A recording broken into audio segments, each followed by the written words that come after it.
ทักทายยามเช้าเพื่อนๆเช้าที่แม่วันเกี่ยมตองให้แม่ค้า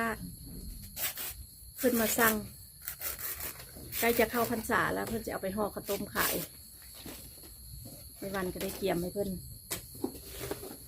การปลูกกล้วยนี่ก็ดีเนาะได้กิน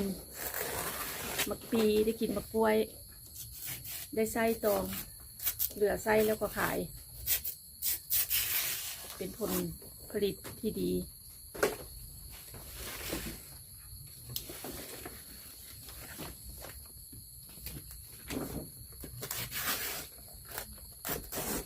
กล้วยเป็นผลผลิตที่ได้ขายไว้ปลูกบุพถ้าได้เดือนก็สามารถขายตองขายกล้วยขายปีลำต้นเพื่อนยังสามารถเอาไปเฮ็ดหัวอาหารสัตว์ได้เนาะเป็นหัวอาหารหมูเอาไปฟักซอยฟักแล้วก็ป่นกับหำ